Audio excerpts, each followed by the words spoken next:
Bismillahirrahmanirrahim. Assalamualaikum warahmatullahi wabarakatuh. Waalaikumsalam warahmatullahi wabarakatuh. Alhamdulillahirabbil alamin.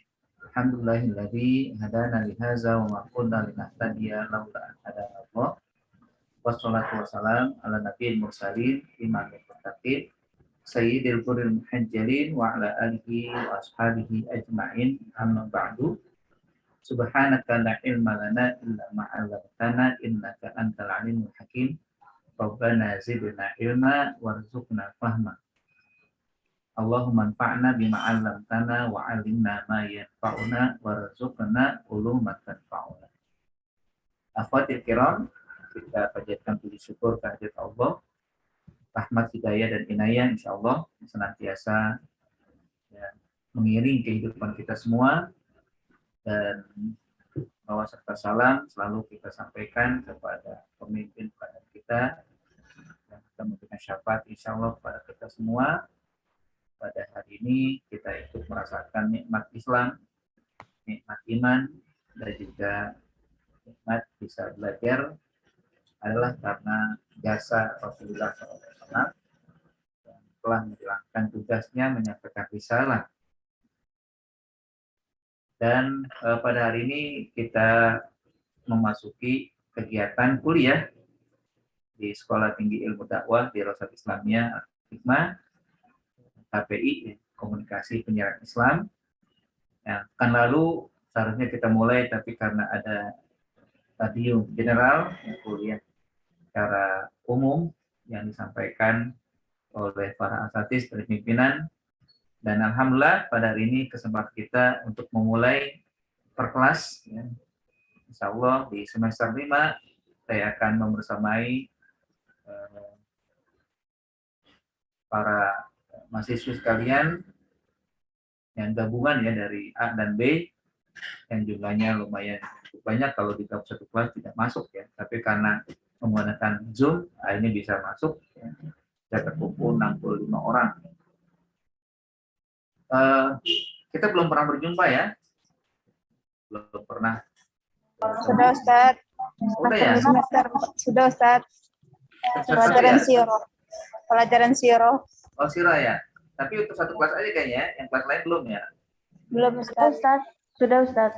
Udah juga ya? Sudah Ustaz. Alhamdulillah, berarti udah kenal ya? Iya Ustaz. Jadi nggak perlu kenalan lagi ya. Baik, kita langsung saja mungkin karena sudah dianggap ya kita pernah berjumpa alhamdulillah ya, dan berjumpa kita senantiasa menjadi keberkahan ya, ta'aruf ya, kenalan ya, insyaallah dalam kebaikan ya. Kalau dalam ayat Allah dikatakan ya ayyuhan nas inna khalaqnakum min dzakarin wa untha wa ja'alnakum syu'uban wa qabaila lita'arafu inna akramakum indallahi atqakum. Allah menciptakan manusia berlainan jenis, laki perempuan, ya, berlainan bangsa dan suku agar saling mengenal. Nah, dari saling mengenal itu agar meningkat ketakwaan, meningkat ya, kebaikan-kebaikan yang ada di setiap masing-masing, saling berbagi, saling ya, memberikan hal-hal yang positif ya, dari setiap masing-masing. Karena Allah menutup ayatnya dengan inna akramakum indallahi atqakum. Sesungguhnya yang paling bertakwa dan adalah yang paling baik atau mulia dan adalah paling bertakwa. Artinya memang dari perkenalan ya, di antara kalian juga satu kelas, dua kelas digabung ya. Kalian akan saling mengenal walaupun berjauhan dari sisi fisik yang tidak ketemu, tapi dari sisi hati insyaallah bisa berjumpa dalam kelas yang hanya sekedar melihat wajah, tapi insya Allah ya, menjadi sarana untuk bisa meningkatkan ibadah kita kepada Allah, takwa kita kepada Allah, dengan saling berbagi pada kebaikan. Yang pada insya Allah pada kesempatan yang berbahagia dan mulia ini kita akan mencoba ya, membahas salah satu surat yang ada di juz 29 yaitu Al-Mulk, atau surat pertama yang di 29 ya, Al-Mulk ya. Dan di semester 5 akan kita bahas 2 surat ya. Kalau ada kesempatan 3 surat ya. Al-Mulk dan Al-Haqqah. Diambil surat pertama dan surat ketiga. Nanti kalau kesempatan kita ambil yang tengah-tengahnya surat kedua yaitu Al-Qalam. Nah, diharapkan kalian bisa menghafal surat ini ya, nanti untuk menjadi bahan ujian, kan? Agar nanti bisa menjelaskan atau juga menyebutkan di antara ayat-ayat yang ditanyakan. Nah, kita mengawali pertemuan kita dengan surat Al-Mulk ayat 1 dan 2. Tentang hidup adalah ujian. Sebelum kita membahas dan masuk pada surat, kita lihat dulu pendahuluan bahwa surat Al-Mulk merupakan surat Makkiyah yang memang terdapat pada juz 29, yang karena ini merupakan surat Makkiyah, berarti titik tekannya adalah tentang akidah. Titik tekannya tentang keyakinan kepada Allah Subhanahu wa Ta'ala. Karena ciri khas surat-surat Makkiyah adalah tentang akidah. Bagaimana Allah Subhanahu wa Ta'ala memerintahkan kepada Rasulnya Nabi Muhammad SAW untuk memperbaiki keyakinan umat manusia yang saat itu sudah banyak terjadi penyimpangan, beribadah kepada selain Allah, beribadah kepada berhala, untuk mereka meninggalkan berhala dan beribadah atau beriman kepada Allah Subhanahu wa Ta'ala semata. Itu diantara ciri khas dari surat Makkiyah. Makanya kita dapatkan terkait dengan ayat yang ada dalam surat Al-Mulk ini nanti tentang Allah Subhanahu wa Ta'ala yang Maha Kuasa, Maha Raja, ya, Maha segala-galanya, Allah yang ciptakan, Allah yang mengatur, Allah yang memberikan rezeki, dan ketetapan-ketetapan lainnya. Dan surat ini diturunkan surat dengan sesudah surat At-Tur. Nah, ini tentunya bukan berarti menyalahi aturan, ya. Kalau surat Al-Mulk kenapa diletakkan pada hari Makkiyah di bagian akhir, ya, di juz 29, berarti satu lagi juz 30 ya berakhir Al-Qur'an, ya. Kenapa nggak diletakkan di juz awal-awal, kan? Atau juga ya urutannya, kan? Kenapa kok At-Tur ya sebelumnya Al-Mulk, ya sebelum Al-Mulk ada At-Tur kan di juz berapa? Juz 28 ya At-Tur. Tapi kok ya juz 29 jauh, ya. Baru surat Al-Mulk, ya seharusnya At-Tur Al-Mulk, ya. Ini apakah menyalahi? Tidak. Ya, kalau kalian pernah belajar ulumul Quran itu disebutkan tentang tartibis surat, urutan surat wal ayat, dan juga urutan ayat-ayat. Bahwa urutan surat dan urutan ayat sepakat para ulama namanya tauqifi. Tauqif itu adalah ketentuan yang Allah sampaikan kepada Jibril, dan Jibril sampaikan kepada Rasul, dan Rasul sampaikan kepada sahabat penulis Al-Quran saat itu. Sehingga tidak ada ijtihadnya Nabi, tidak ada ijtihadnya sahabat. Semuanya adalah atas perintah Allah, sehingga semuanya sesuai dengan urutan, walaupun tidak sesuai urutan turunnya ayat atau turunnya surat, bukan berarti bertolak belakang atau tidak sesuai dengan yang ada. Ini keinginan Allah tentunya. Urutan dari Al-Fatihah, Al-Baqarah, Ali Imran, An-Nisa, ya. Terus juga Al-Maidah, Al-An'am, Al-A'raf sampai ke An-Nas. Urutan-urut ini 114 surat adalah ketentuan dari Allah. Namanya tauqifi, bukan ijtihadi. Kalau tauqif itu artinya ketetapan dari Allah, ya, kepada ya urutannya begitu, ya, Allah, Jibril, Rasul, sahabat, ya.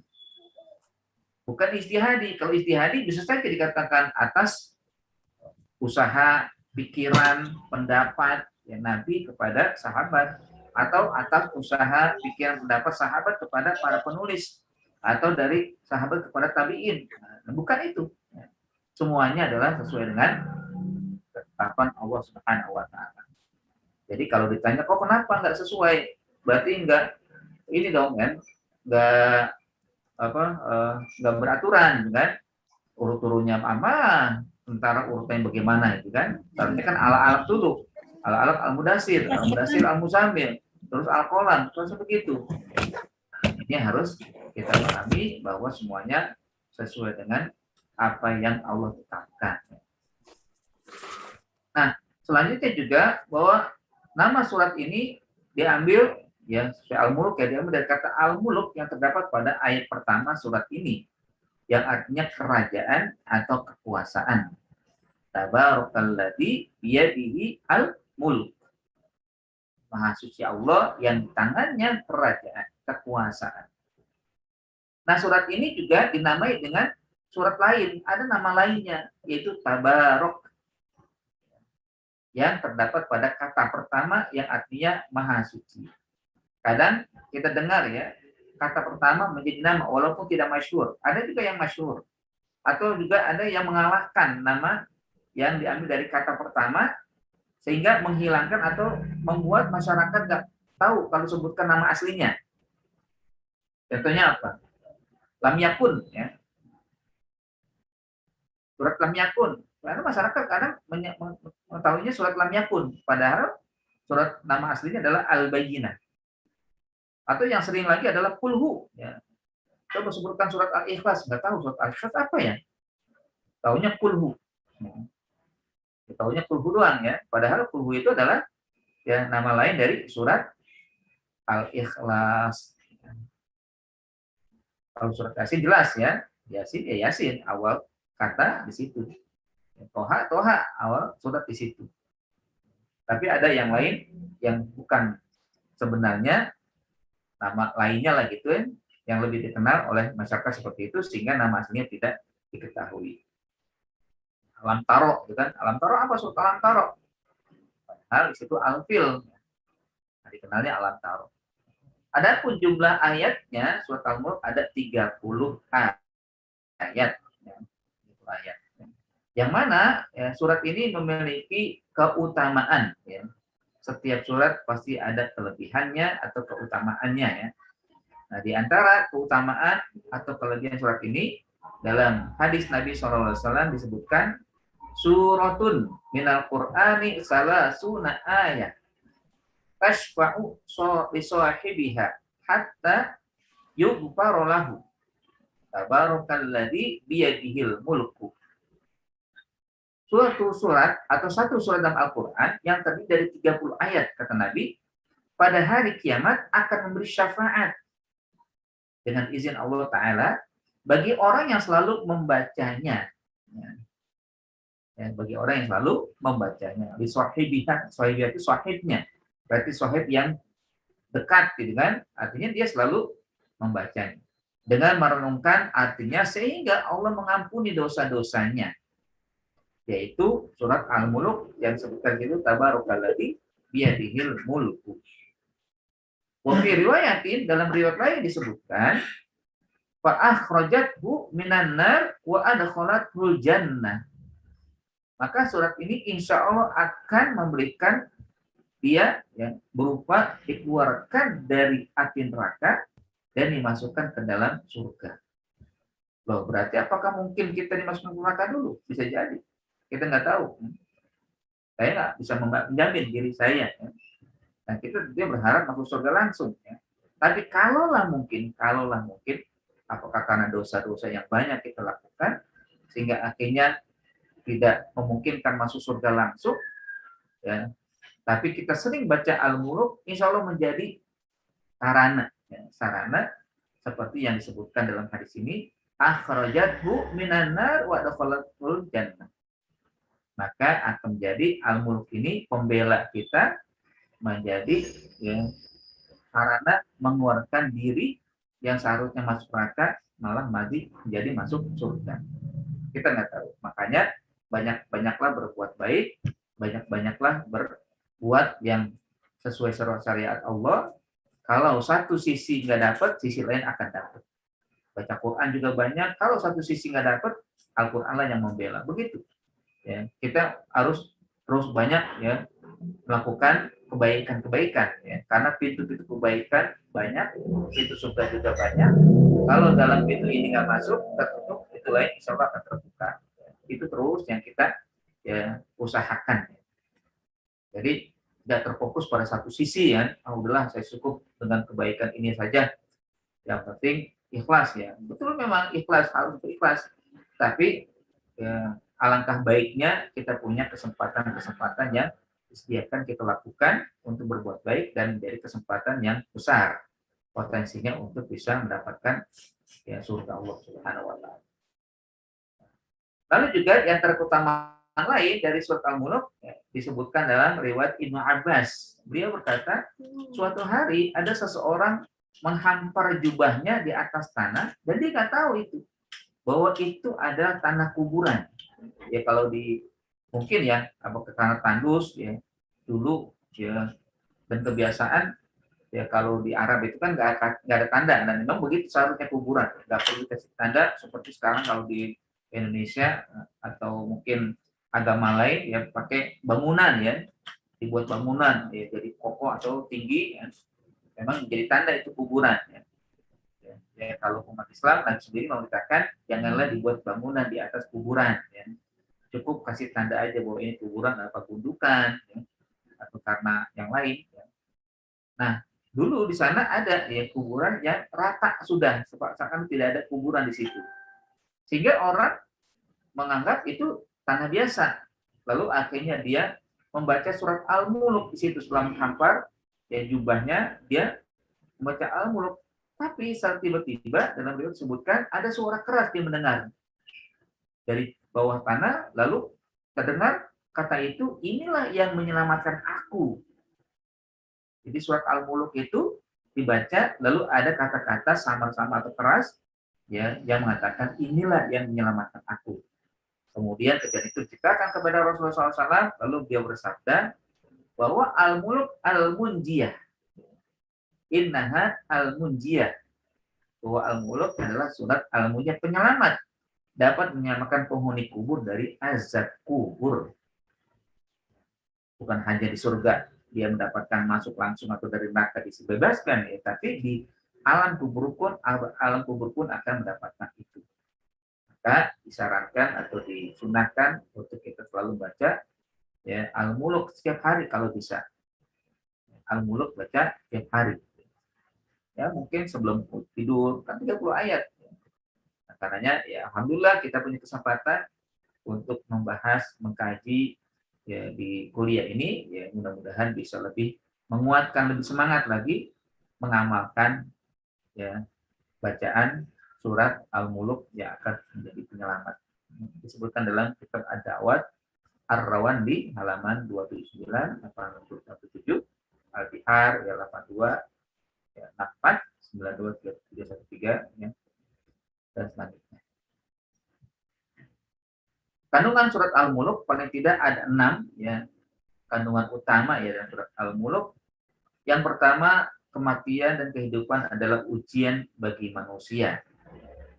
Yang akan kita bahas di bagian pertama ini nanti ya ayat 1 sampai 2. Yang kedua, Allah menciptakan langit berlapis-lapis dan semua ciptaannya mempunyai kesempurnaan dan keseimbangan. Mataro fi khalqir rahmani min tafawut. Tidak kamu dapatkan dari ciptaan Allah yang cacat, yang tidak seimbang. Semuanya seimbang. Yang ketiga, perintah Allah untuk memperhatikan isi alam semesta.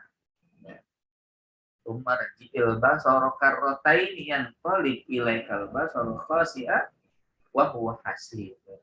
Kemudian cobalah perhatikan lagi berkali-kali perhatikan akan ciptaan Allah. Bahkan di situ juga Allah katakan walaqad zayyana as-samaa'a ad-dunya bimasabiha wa ja'alnaha rujuman lisyayatin. Ya, bahwa Allah ciptakan alam semesta ini untuk perhiasan, ya, menjadikan perhiasan bagi kehidupan manusia. Lalu yang keempat, azab Allah ya yang diancamkan terhadap orang-orang kafir dan janji Allah kepada orang-orang mukmin. Wa a'tadna lil kafirina adzab sa'ir. Allah menyediakan azab untuk orang-orang jahat, orang-orang kafir berupa jahanam. Ya. Kalau mereka ya mendapatkan teguran atau diutus kepada mereka nabi, maka mereka mengatakan innakum lafi dhulalin kabir. Datang kepada mereka utusan yang mengingatkan, tapi dituduh dalam kesesatan yang nyata, kesesatan yang besar, ya. Sehingga wajarlah mereka mendapatkan azab dari Allah Subhanahu wa Ta'ala. Lalu yang kelima, ya, atau juga yang lain, ya, selain itu juga Allah memberikan janji kepada orang mukmin, ya, berupa surga, ya. Innal ladzina yakhshawna rabbahum bil ghaibi lahum maghfiratu wa ajrun kabir. Orang yang takut kepada Allah akan mendapatkan ganjaran yang sangat besar. Yang kelima, Allah menjadikan bumi sedemikian rupa hingga mudah bagi manusia untuk mencari rezeki. Ya. Nah, ini ya, Allah memberikan kepada kita sarana, ya, sarana kehidupan yang mudah. Ya. Bahwa Allah menjadikan alam semesta ini jalulan. Jalur itu terhampar, ya, bisa ditinggali dengan mudah. Famshu fi manakibiha wa kulu min rizqi. Maka bergeraklah kalian, berjalanlah ke seluruh penjuru, lalu makanlah rezeki Allah sesuai dengan usaha kalian. Dan terakhir, ya, peringatan Allah kepada manusia tentang sedikitnya yang bersyukur akan nikmat Allah. Nanti dijelaskan itu nikmat Allah banyak, ya. Ya, tentang bagaimana Allah Subhanahu wa Ta'ala memberikan, ya, terkait dengan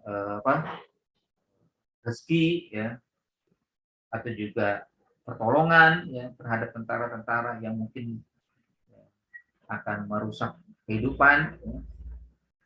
Dan juga, ya, berupa air yang disebut air, ya, air yang, ya, semuanya bisa didapatkan dengan mudah, tapi sayangnya banyak manusia yang tidak mau. Apa itu? In asbaha ma'ukum ghaura famay ya'tikum bima'in ma'in. Apa pendapat kalian kalau jika air yang hari ini yang selalu kalian dapatkan dengan mudahnya Allah buat kering?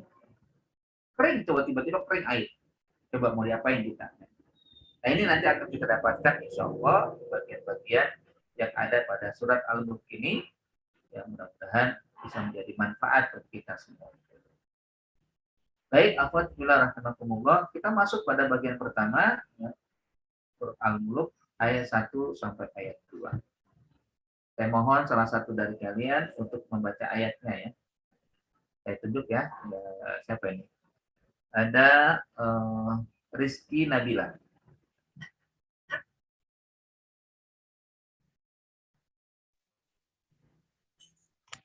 Rizky dari dua, ya. Ya kan? 2 ayat, Ustaz. Ya, 2 ayat aja. Yang tertera kalau di layar kelihatannya.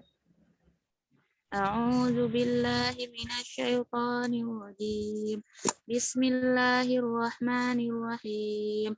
Sabarakalladzi biyadihil mulku wa huwa ala kulli syai'in qadir. Alladzi khalaqal mauta wal hayata liyabluwakum ayyukum ahsanu amala wa huwal azizul ghafur. Terjemahnya? Maha suci Allah yang di tangannya segala kerajaan dan Dia Maha Kuasa atas segala sesuatu. Ayat kedua, yang menjadikan mati dan hidup supaya Dia menguji kamu, siapa di antara kamu yang lebih baik amalnya, dan Dia Maha Perkasa lagi Maha Pengampun. Subhanallahirrahmanirrahim. Jazakallah, ya, Rizky Nabila yang telah menceritakan kepada kita ayat 1 dan 2 Al-Mulk. Mudah-mudahan yang baca dan kita yang mendengar dapat rahmat dan keberkahan dari Allah Subhanahu wa Ta'ala. Baik, ayat pertama Allah berfirman, Tabarakalladzi biyadihil mulku wa huwa ala kulli syai'in qadir. Maha suci Allah yang di tangannya lah segala kerajaan dan Dia Allah Maha Kuasa atas segala sesuatu. Mana Allah ini menjelaskan tentang bagaimana Allah menampilkan zatnya. Allah ingin menjelaskan akan, ya, kekuasaannya. Maha suci Allah, Maha suci Tuhan yang memegang tampuk kerajaan seluruh alam. yakni Allah yang memiliki kerajaan seluruh alam semesta ini. Yakni Allah itulah yang memiliki kerajaannya dan mengendalikan. Bukan sekedar memiliki, tapi mengendalikan. Bukan sekedar ya memiliki, tapi menguasai alam semesta, baik kerajaan langit maupun kerajaan bumi. Sungguh, jika alam semesta ini besar, berarti yang memiliki maha besar. Sungguh, kalau alam ini begitu luasnya, bagi ya kita semua menganggap itu luas, berarti yang memilikinya maha luas. Ya. Karenanya, bagi kita, hendaknya berusaha untuk mensucikan Allah Subhanahu wa Ta'ala. Kalimat pertama Allah katakan dengan tabarok. Tabaroka. Kata tabaroka yang bermakna maha suci. Ini merupakan ucapan tasbih yang mengisyaratkan keberkahan yang berlimpah ruah.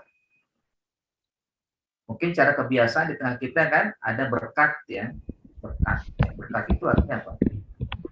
Makanan yang diberikan setelah ada kegiatan, apakah mungkin tahlil atau mungkin Isra Mi'raj atau mungkin Maulid Nabi, ada berkat ya.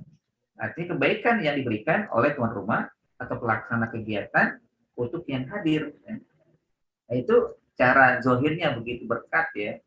Atau juga kalau dalam bahasa yang memang ada dalam Al-Quran itu tabaruk artinya kebaikan yang berlipat, ya. Kebaikan yang banyak dan berlimpah ruah. Dan Allah Subhanahu wa Ta'ala akan memberikan kebaikan yang banyak ya, jika Allah mengungkapkan kata tabarok. Ya. Kan kita sering mendengar ada namanya tabarok, kalimat lain, khairun, ya. Baik, hasanun, baik. Ya, itu mungkin biasa. Tapi kalau sudah tabarok, berkah, ya, itu adalah kebaikan yang tiada tara, yang tiada hingga. Nah, kata tersebut, ya kata tabarok yang ada pada kalimat pertama ini bisa dipahami pada tiga sisi. Pertama, sebagai informasi bahwa Allah Maha Suci, tabarok. Ya, kalau bisa dikatakan, ini bagian daripada sifat ya, menjelaskan tentang zat Allah Subhanahu wa Ta'ala yang memang suci. Tabarok. Tabarokalladzi biyadihi. Jadi pertama adalah tentang informasi. Allah memberikan informasi seperti yang mungkin juga di dalam ayat lain ya, dalam surah Al-Isra ya, di ayat pertama kan, atau di bagian pertama ini disebutkan subhanalladzi, informasi Allah yang maha suci juga. Nah, subhana juga suci. Jadi diinginkan demikian. Artinya bukan selain daripada keberkahan Allah Maha Berlimpah, juga Allah Maha Suci ya. Nah, karena memang selain daripada kita bisa memahami tabarok itu adalah kebaikan yang banyak, dan juga Allah Maha Suci ya. Yang kedua, sebagai perintah kepada seluruh makhluk untuk senantiasa mensucikan Allah Subhanahu wa Ta'ala. Jadi selain informasi juga seakan-akan Allah perintahkan, wahai kalian hamba Allah, wahai kalian makhluk Allah, tabarok, sucikanlah Allah. Kenapa? Karena Allah lah yang biyadihi al-mulku, di tangannya kerajaan. Kalian punya sesuatu, berarti ya kalian harus memiliki sifat kepemilikan. Tapi kepemilikan kalian tidak mutlak. Yang mutlak milik Allah Subhanahu wa Ta'ala. Kembali nanti kepada Allah ya. Karena kalau ada orang yang meninggal, selalu kita mengucapkan innalillahi wa inna ilaihi raji'un. Kita milik Allah dan kembalinya akan kembali. Semua kita milik Allah kan. Kita berada di genggaman Allah Subhanahu wa Ta'ala. Ini yang kedua kan, berarti perintah. Nanti ada penjelasannya. Kenapa kita harus mensucikan Allah? Kenapa kita harus ya mengungkapkan akan kebesaran Allah yang memiliki keberkahan, memiliki kebaikan yang berlipat ya. Nah, yang ketiga adalah ketentuan yang pasti. Yang pasti bahwa Allah zat yang wajib disucikan sepanjang masa, kapan saja, di mana saja. Tidak boleh putus nih mensucikan Allah ya. Paling tidak, mungkin dengan kata lain, kita hendaknya selalu bertasbih, istighfar, tahmid, tahlil ya. Mengagungkan Allah, ya, mensucikan Allah sepanjang masa, kapan saja, nggak boleh putus. Jangan sampai putus kita berzikir ya, mensucikan Allah.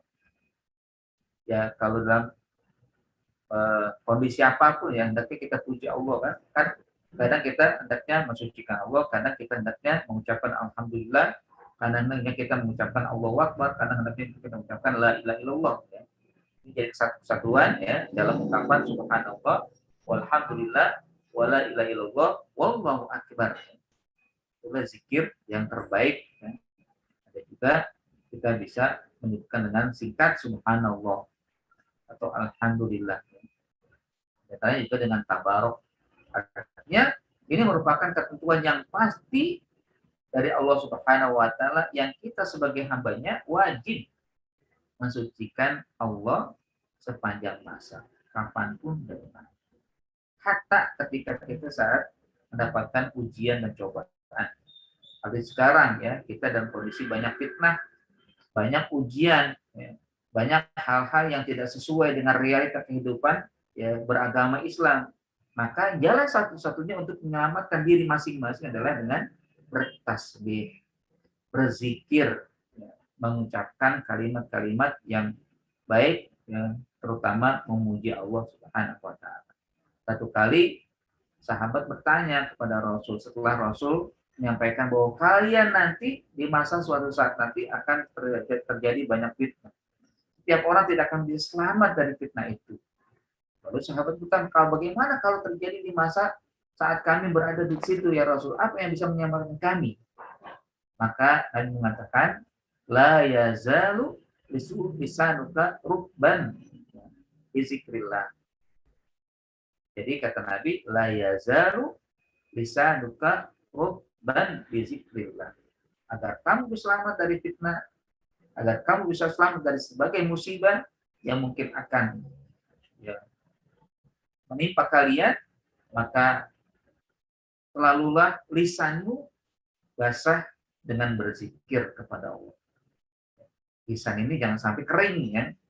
Lidah ini jangan sampai kering, bibir ini jangan sampai kering dengan dari berzikir. Inilah kalimat yang memang ringan tapi berat ya, di timbangan atau di ganjaran. Ya. Dalam hadis juga Nabi mengatakan, kalimatani khafifatani fil lisan, saqilatani fil mizan. Subhanallah walhamdulillah. Dua kata yang ringan di lisan, gampang diucapkan, gitu kan? Tidak ada butuh ya, hal-hal lain kecuali usaha untuk melafalkan saja. Namun timbangannya berat, ya. Timbangan kebaikan, timbangan pahala sangat berat. Ya, artinya berbobot, gitu kan? Bobotnya sangat berat sekali, sangat ya, bermutu sekali ya di sisi Allah Subhanahu wa taala. Apa itu? Subhanallah walhamdulillah. Mensucikan Allah dan memuji Allah Subhanahu wa taala. Masya Allah, ini kan kesempatan kita. Mungkin kita nggak banyak berbuat yang lain, yang kebaikan-kebaikan lain, ya. Tapi di sini kesempatan kita. Lalu juga di bagian keduanya, mas pada ayat 1 ya, setelah itu Allah katakan alladzi biyadihil mulku, yang di tangannya segala kerajaan. Semua kerajaan milik Allah. Ya. Kalau orang sekarang merasa sebagai pejabat, sebagai penguasa, sebagai raja, itu titipan. Tidak mutlak. Ya. Suatu saat akan, ya bisa satu saat, bisa satu dari dua ya. Apakah dia turun secara legal atau turun secara ilegal. Ya. Atau ya begitu. Salah satunya kan, ya mungkin kalau legal masanya sesuai, ya apakah karena periode, ya periode 1 mungkin bisa lanjut periode 2, periode dia udah selesai, ya. Atau ilegal, ya apakah dia memang langsung dicabut oleh Allah nyawanya, ya. Jadi di pertengahan jalan dia dicabut nyawanya, udah selesai nggak, siapnya bisa, ya yang bisa menahan dia nggak ada. Atau karena ya dia tidak amanah, diturunkan oleh rakyatnya, ya, ilegal juga ya. Walaupun itu adalah benar ya, tapi artinya dia di luar dari batas yang ditetapkan. Nah Allah sama sekali tidak seperti itu. Allah Subhanahu wa taala memiliki kerajaan ya, yang mutlak milik Allah. Nah, jadi Allah katakan alladzi biyadihil mulku. Ini menjadi alasan pertama kenapa kita harus mensucikan Allah. Kenapa Allah SWT menampakkan kesuciannya? Kenapa menjadi mutlak dan wajib kita ya kapan saja di mana saja mensucikan Allah? Karena Allah katakan alladzi biyadihil mulku. Biasanya kata alladzi itu menunjukkan yang maknanya yang menunjukkan alasan. Ya, alasan kenapa harus begini? Alasan kenapa harus begitu? Inilah Islam ya. Jadi Islam itu mengajarkan sesuatu yang tidak doktrin mutlak ya, tapi selalu diberikan sesuatu yang menjadi alasan kenapa harus begitu kan. Banyak seperti itu ya. Contohnya lah ya, kalau dalam ayat lain dikatakan di surat Al-A'la ya. Allah kan juga perintah untuk bertasbih ya, sabbihisma rabbikal a'la. Sucikanlah Allah ya, yang maha tinggi ya. Nah, setelah itu Allah sebutkan tuh alasannya, alladzi khalaqa fasawwa, alladzi qaddara wahada. Jadi dia karena dia Allah. Alasannya kenapa kalian harus sucikan Allah? Karena dialah yang menciptakan kalian wahai manusia dan menyempurnakan ciptaan untuk kalian wahai manusia. Dan dia juga orang yang memberikan hidayah kepada kalian. Alladzi ya qaddara memberikan takdir, wahada dan juga memberikan hidayah. Jadi ada alasannya. Jadi seorang beriman itu ketika diperintahkan sesuatu tidak begitu saja ya udah ikutin walaupun tanpa alasan pun benar gitu kan. Tanpa alasan pun bisa saja Allah bisa melakukan itu, tapi Allah ingin agar manusia bisa memahami alasannya kenapa seseorang itu harus mensucikan Allah. Setiap hamba, setiap makhluk harus mensucikan Allah Subhanahu wa taala. Nah, diungkapkan di bagian pertama ini adalah alladzi biyadihil mulku. Karena dialah Allah yang memiliki kerajaan. Di tangannya menguasai kerajaan. Dialah Allah raja di raja ya. Raja dari segala raja yang ada di langit maupun di bumi. Tidak ada yang bisa melampaui kerajaan Allah. Siapa yang bisa? Meskipun dia Nabi Sulaiman ya, Nabi Sulaiman kan raja yang ya sepanjang masa atau sepanjang hidup manusia belum ada yang mengalahkan kerajaan Nabi Sulaiman. Tidak ada. Tapi sekalipun itu masih ada di bawah Allah Subhanahu wa taala. Ya, dalam riwayat kan pernah ya Nabi Sulaiman ingin minta kesempatan menanggung rezekinya makhluk Allah. Jadi karena saking besarnya Nabi Sulaiman merasa bisa ya menanggung rezekinya makhluk Allah. Hanya minta kepada Allah, izinkan aku memberi makan makhluk. Semua yang ada saya tanggung karena saking kayanya kan. Raja yang besar ya, beliau raja yang menguasai bangsa jin ya. Langit pun angin pun dikuasai ya. Dia merasa sudah punya semuanya. Oke kalau gitu. Akhirnya disuruh siapkan makanan satu hari, siapkan makanan sehari kan sehari nggak 2 hari nggak 3 hari ya sehari. Oke kalau gitu sehari ya, oke. Siapkan makanan semuanya. Akhirnya diperintahkan salah satu dari makhluk Allah yang ada di lautan. Nun ya. Dalam riwayat itu disebutkan nun ya. Disebutkan ikan nun ya. Muncul ikan nun. Tapi sekali lahap habis semuanya. Belum ikan yang lain. Belum makhluk darat ya. Belum makhluk yang ada di udara. Ya. Baru satu ya, habis semuanya. Maka tersungkurlah Nabi Sulaiman mohon ampun kepada Allah. Benar ya. Diakui dan dia yakin bahwa Allah lah yang maha kuasa segala-galanya. Makhluk tidak ada apa-apanya di sisi Allah walaupun dia merasa memiliki harta yang berlimpah. Allah raja di raja. Yang kedua, dari ayat atau kalimat ini Allah maha mampu memberikan kerajaan kepada siapapun yang dikehendaki. Dan mampu mencabut kerajaan dari siapapun yang dikehendaki. Tidak ada yang mampu menahan kalau Allah ingin memberikan kerajaan kepadanya. Tidak ada yang mampu yang bisa menahan kalau Allah ingin mencabut dari kekuasaan kerajaan dari setiap orang yang dikehendaki. Tidak ada. Ini yang tertera ya dalam surat Ali Imran, Qulillahumma malikal mulki. Ya Allah, katakanlah wahai Muhammad, Allah malikal mulki, raja di raja. Tu'til mulka man tasya, kamu berikan kerajaan kepada engkau kehendaki. Wa tanzi'ul mulka mimman tasya, kamu cabut kerajaan dari yang engkau kehendaki. Jadi semuanya, karenanya kalau kita ingin sesuatu, mintalah kepada Allah, jangan kepada yang lain. Ya. Jangan minta sesuatu kepada manusia, percuma. Ya. Nggak akan bisa. Ya. Mintalah kepada Allah, ya, agar Dia yang memberikan kepada kita apa yang kita inginkan. Nah, ini lalu, ya, Allah SWT di penghujung ayat dikatakan wa huwa ala kulli syai'in qadir. Dan Dia Allah yang Maha Kuasa atas segala sesuatu. Apa maksudnya di sini? Ini menjadi alasan kedua kenapa Allah Maha Suci. Kenapa kita juga harus mensucikan Allah, ya, dengan sebutan wa huwa ala kulli syai'in qadir. Maksudnya apa? Tiada sesuatu yang dapat melemahkan Allah atau luput darinya. Gak ada yang bisa melemahkan Allah. Allah qadirun. Allah Maha Mampu, Allah Maha Kuasa.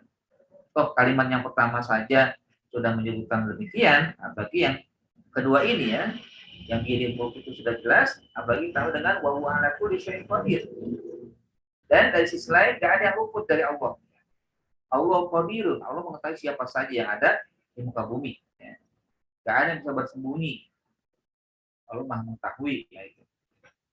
Lalu juga tiada sesuatu yang mampu menghalangi iroda Allah dan tidak ada yang mampu bebas dari kehendak Allah Subhanahu wa Ta'ala. Kalau Allah ingin sesuatu, tidak ada yang bisa menghalangi. Ada di surat, ya, Fatir, ya, disebutkan, ya, ma yatahillahu, ya, min rahmatin, ya, tidak ada yang bisa membuka rahmat, ya, kecuali Allah Subhanahu wa Ta'ala, ya. Wa ma yumsik, tidak ada yang bisa menahan.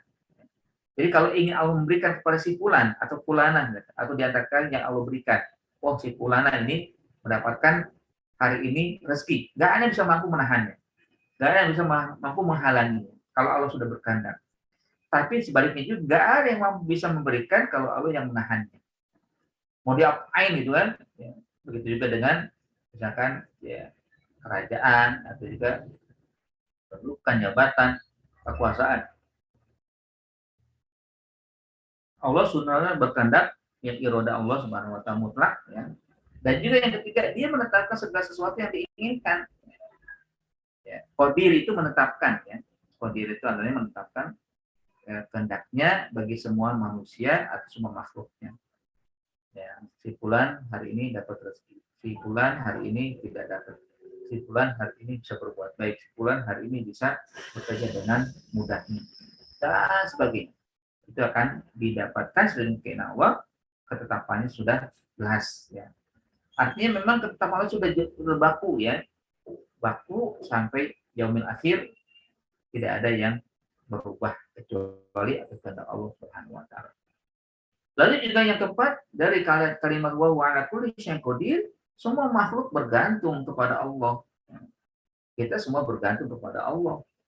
Tidak ada yang tidak. Justru kalau dia merasa tidak bergantung kepada Allah, Allah akan murka.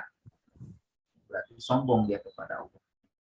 Berarti dia tidak mengakui akan nikmat, akan kekuasaan Allah Subhanahu wa Ta'ala. Nauzubillah. Maka ini harus kita hindari, ya. Merasa cocok, merasa cukup, merasa kuat, akhirnya merasa tidak memiliki, ya, ketergantungan kepada Allah, tidak membutuhkan Allah. Jangan. Kita semua berhajat kepada Allah. Allah la yahtaj ilal bayan wa tafsir. Allah tidak bisa kita ketahui. Kita bisa tidak mendapatkan apa alasannya atau penjelasannya, itu kan. Tapi hajatuna ilallah katsir. Tapi kita yakin bahwa kebutuhan kita kepada Allah sangatlah banyak. Ya, ada yang berhajat ingin sehat, ya. Ada yang ingin berhajat bisa lulus dengan mudah, ada yang berhajat ingin mendapatkan rezeki, ada yang berhajat ingin punya anak, ada yang berhajat ingin punya suami, ada yang berhajat ingin punya istri, ada yang berhajat ingin punya rumah, ada yang berhajat ingin punya apa saja hajat kita banyak ya. Hajat kita banyak, namun hajat kita akan bisa diluluskan atau diberikan oleh yang maha kuasa Allah Subhanahu wa Ta'ala. Tidak ada akan habis ya harta Allah yang diberikan kepada seluruh manusia ya, yang Allah berikan ya di muka bumi ini, itu baru setetes air yang ketika dicelupkan jarum lalu diangkat. Nah, yang menempel di jarum itulah yang Allah berikan yang sudah mencukupi seluruh makhluk. Baru itu ya, apalagi kalau diturunkan yang lebih dari itu, misalkan dituang ya, ada gayung diambil air dituang gitu kan, banyak sekali, mungkin bisa kelelep kita semua. Tapi itu bukan berarti ya Allah Subhanahu wa Ta'ala tidak mampu, yang penting kalau cuma sekedar di situ, karena itu sudah cukup bagi Allah, sudah banyak yang nanti bisa dibagi kepada setiap makhluk. Nah, itulah ketergantungan kita kepada Allah Subhanahu wa Ta'ala. Dan terakhir, Dia Allah Maha Kuasa di atas apa yang dikehendakinya dan menguasai segala urusannya.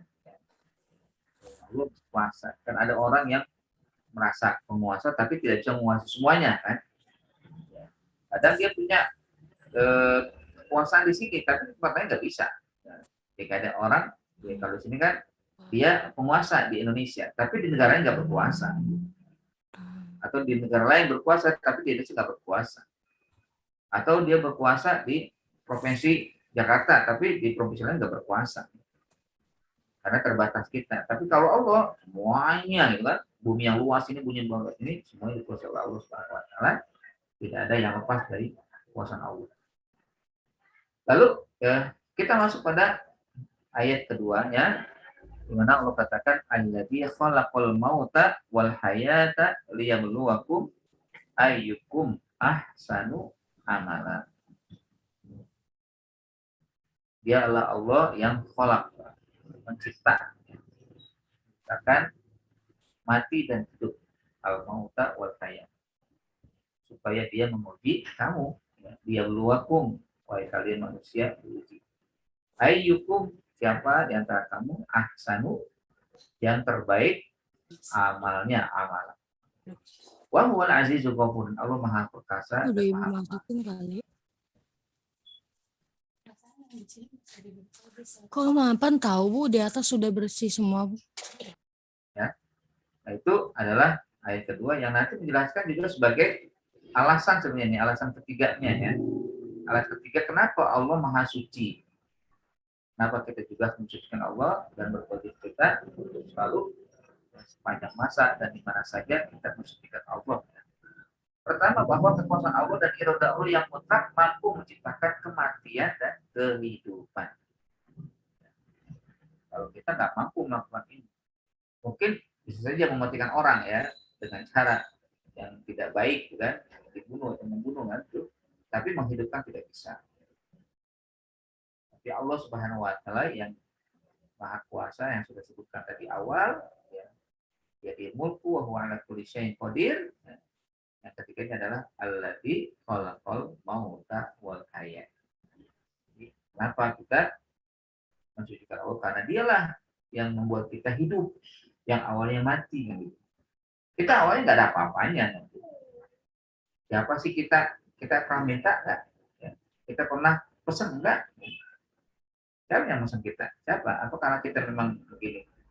Kita juga nggak bisa mengatakan pesan jadi warga Indonesia ya, lahir di Indonesia atau lahir di Sumatera, lahir di Jawa, lahir di Jakarta, nggak ada yang pesan. Ya ini harus tetapkan ya. Artinya kita tidak punya kekuatan sebenarnya untuk menghidupkan diri ya, untuk bisa ya berada di muka bumi ini nggak ada kecuali karena Allah Subhanahu wa Ta'ala. Inilah yang Allah katakan alladzi khalaqal mauta wal hayata. Nanti kan kita lihat kenapa Allah awal dengan al-maut. Yang kedua, semua makhluk bergantung kepada Allah. Tambah lagi kayak tadi kan, kita semua bergantung kepada Allah. Jadi kita bergantung kepada baik mati dan hidup ada di genggaman Allah Subhanahu wa Ta'ala. Ya, ada di genggaman Allah, semua yang menguasai Allah. Kita nggak bisa.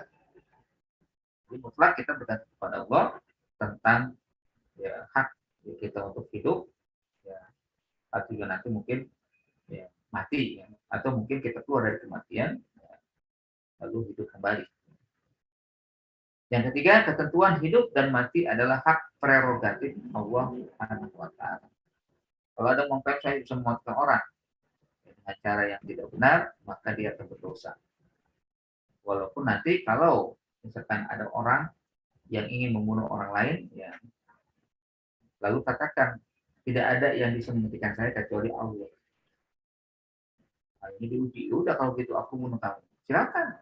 Kalau yang Allah berkenan tidak mati, ya tidak akan mati. Kalau yang Allah berkenan mati, aku mati. Bisa di tengahmu, aku bisa mati. Kalau yang sudah berkenan. Ya, nah, tapi emang yang membunuh dia akan mendapatkan dosa. Karena yang saya tinggal mati harus dijaga kehidupan itu, dia malah ya, mati di situ. Tapi kalau yang akhirnya terbunuh karena diperlakukan seperti itu oleh orang, ya maka dia dapatkan kebaikan, ya. Syahid, ya. Kan ada ya di kisah yang bisa kalian baca di surat Al-Buruj, ya, tentang Ashabul Ukhdud, ya. Itu kan dia ceritanya seorang pemuda, ya, yang raja kesal dengan pemuda ini berkat ya, aktivitas dia banyak, ya, masyarakat rakyatnya itu ikut dia dan menurut pandangan dia membangkang, gitu kan. Budi ini dianggap sebagai Tuhan, ya, harus ditaati, harus dihormati, harus juga disembah, kan, karena merasa sebagai Tuhan. Tapi tidak ada gara-gara pemuda ini. Akhirnya pemuda itu ditangkap, ya, agar dibunuh. Maka dibawalah oleh tentara yang banyak ke tepi jurang, ya, ya dibawa ke atas gunung, ya, lalu ya diperintahkan untuk dibuang atau dilempar dari atas, ya. Nanti sampai bawah akan diterkam oleh binatang buas, ya. Kalaupun belum diterkam sudah mati duluan akan dilempar. Tapi karena Allah tidak menginginkan dia mati, ya, belum tetapkan dia mati, dia nggak mati. Justru yang mati prajurit yang banyak, yang kuat-kuat, yang akan melemparkan dia, malah dia mati. Akhirnya dia masih tersehat, dengan sampai ketemu raja kok. Ya heran ya raja, kok masih bisa hidup, kan? Mana tentaranya? Tentaranya nggak mati, kata dia. Karena Allah belum memberikan saya kesempatan untuk mati, ya tidak akan mati saya. Marah lagi dia, makanya diutus lagi pasukan lain, ya, diperintahkan untuk membawa ke tengah lautan, buang, lemparkan ke tengah lautan, biar tenggelam dia dan akhirnya dilahap oleh ikan, ya, ikan hiu atau ikan ya, paus, ya. Tapi sekali lagi ketika dibawa ke lautan, yang mati malah tentaranya, pasukan prajurit yang membawa pemuda itu. Sampai dia ke daratan, ketemu lagi dengan raja, kaget lagi, kok masih bisa hidup, ya. Akhirnya dia berikan solusi, ya. Kalau begitu, kalau engkau ingin aku mati, ikuti aturan aku, ikuti syarat-syarat yang aku buat. Ya. Apa itu? Udah, kalau gitu kamu panah aku, tapi sebelum panah kamu bacakan Bismillah. Bismillah Robbi hadal ulang. Itu aja cukup. Yang sebelumnya kumpulkan semua masyarakat, kumpulkan semua rakyatmu, ya, untuk melihat benarkah aku bisa mati di sini. Nah, dikumpulkan semua sepakat karena pengennya adalah orang itu mati, pemuda itu mati. Maka setelah berkumpul, ya, sang raja melemparkan busurnya, ya, menunjukkan anak panahnya, ya kan, ya, diarahkan ke dirinya, tapi awalnya nggak kena. Lalu mengatakan, kamu belum baca Bismillah, ya, gitu kan. Bacalah Bismillah Robbi hadal ulang. Akhirnya karena semakin ingin mati di pemuda, dia membaca Bismillah Robbi hadal ulang, langsung dilemparkan anak panah atau dilesatkan, terkena pelipis, ya, pemuda itu. Ya, kalau kena pelipis maka nggak bikin mati, kan. Bahkan yang menyatakan nggak kena sebenarnya, tapi oleh pemuda itu diambil, ya, dikenakan ke pelipisnya. Ya. Tapi yang lebih masyhur adalah yang memang dari raja itu terlempar kena pelipisnya, berdarah sedikit, tak mati. Tapi apa disangka, ya, raja pun nggak menyangka kalau kematian itu membuat rakyatnya menjadi muslim, ikut Tuhannya pemuda tersebut. Mereka mengatakan yang membuat mati itu kan raja, yang membuat mati Tuhannya pemuda ini. Maka kami, ya, mengikuti apa yang disampaikan oleh pemuda itu. Langsung semuanya masuk Islam dan marahlah, tambah marah, ya, raja itu. Maka mereka disuruh, ya, dilemparkan ke parit yang di dalamnya ada api. Pasukannya, tentaranya diperintahkan untuk membuat parit, lalu di parit itu dimasukkan bara api, ya, dan mereka semuanya tidak peduli siapapun, mau anak, mau perempuan, mau laki, mau dewasa, mau kecil, semuanya dilemparkan selama dia tidak mau keluar dari ajaran yang dibawa oleh pemuda itu. Maka terjadilah kisah namanya Ashabul Ukhdud. Ya. Ashabul Ukhdud itu untuk orang kafir, ya. Orang kafir yang telah membuat parit, ya tujuannya untuk menyiksa kaum muslimin saat itu. Nah, itu artinya hidup dan mati ya hak prerogatif Allah. Ya. Nggak ada di antara kita yang bisa menentukan mana hidup, mana mati. Kapan mati, kapan hidup. Dan itu juga selain hidup dan mati, Allah juga menentukan ya qadirnya Allah, kan, takdirnya Allah, yaitu amal, rezeki, dan nasib. Amal kita dipegang oleh Allah, dipegang oleh Allah. Tapi harus kita ini ya, harus kita yakini amal itu maksudnya amal yang soleh, amal yang baik, amal yang sesuai syariat. Karena tidak mungkin Allah memberikan kepada hambanya amal kecuali yang baik. Karena mungkin, karena Allah, kenapa? Begini, ya, saya mencuri karena Allah, karena memang Allah itu kan bisa. Saya malas belajar karena Allah, nggak bisa. Bukan karena Allah, itu ikhtiar dia yang ingin menyimpan dari kebaikan. Allah mah menuntut kita untuk beramal soleh, kan? Kan tidak mungkin Allah menciptakan manusia, lalu manusia itu diarahkan untuk berbuat jahat agar terpenuhi neraka, nggak mungkin. Ada dalam satu ungkapan ya, bahwa Allah berkehendak Anda untuk Islam. Dari Islam itulah Anda berhak masuk surga. Karena itulah pantaskanlah Anda untuk masuk surga itu. Jadi Islam untuk membuat kita masuk surga. Sekarang bagaimana kita memantaskan diri untuk masuk yang telah dijanjikan Allah. Ya, jadi ada amal itu Allah berikan, tentukan untuk kita semua. Rezeki pun Allah tentukan. Ya, mau ngapain pun kalau mau rezeki seperti itu ya begitu. Ya. Dan juga mungkin ada hikmahnya ketika kita punya rezeki ya seperti itu kan. Yang kalau kita kan punya keinginan biar besar, banyak, berlimpah, kan, rumah mewah, rumah luas, rumah besar, tanah juga banyak, kan, luas, ya. Harta berlimpah, kita pengen gitu manusia. Tapi ya, alangkah lebih baik kalau misalkan punya cukup, apa yang kita ingin cukup bisa, lalu bersyukur. Ada juga nasib, ya, nasib makhluknya juga Allah yang tentukan. Nah, mau nasib yang apa, kalau kita nasib yang kaya atau nasib miskin, nasib hidup tetap sehat atau mungkin ada penyakit, nasib yang apa, kalau usahanya sukses atau juga yang usahanya gagal, itu nasibnya Allah yang tentukan juga. Ujungnya sebenarnya ada dua, salah satunya yang ada di dalam salah satu dari yang dua itu. Ya. Pertama sabar, kalau memang ada dia menimpa kemiskinan, ya, ketidaksukaan, atau tidak baikan bagi manusia ya sabarlah. Tapi juga harus ada rasa syukur ya. Kenapa Allah menyebutkan kematian lebih dahulu baru kehidupan? Alladzi khalaqal mauta wal hayata. Kan gitu. Soalnya kan menurut kita alladzi khalaqal hayata wal mauta, karena kita merasa hidup ya, baru setelah itu nanti mati. Ada beberapa alasan disebutkan oleh para ulama. Pertama, karena kematian itu akan kita temui di dunia, sedangkan kehidupan yang hakiki adalah di akhirat.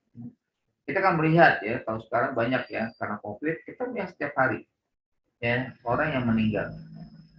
Kalau kita melihat di media ya kan, ya, TV ya, atau mendengarlah ya, mendengar ya di grup chattingan banyak kita dengar innalillahi wa inna ilaihi raji'un. Bahkan ada juga alumni ya yang dipanggil Allah ya, atau juga dari istri para ustadz ya, atau ustadz itu sendiri ada yang meninggal ya. Itu semua adalah kematian yang kita lihat, saksikan semua ya. Kita mendengarnya ya kan.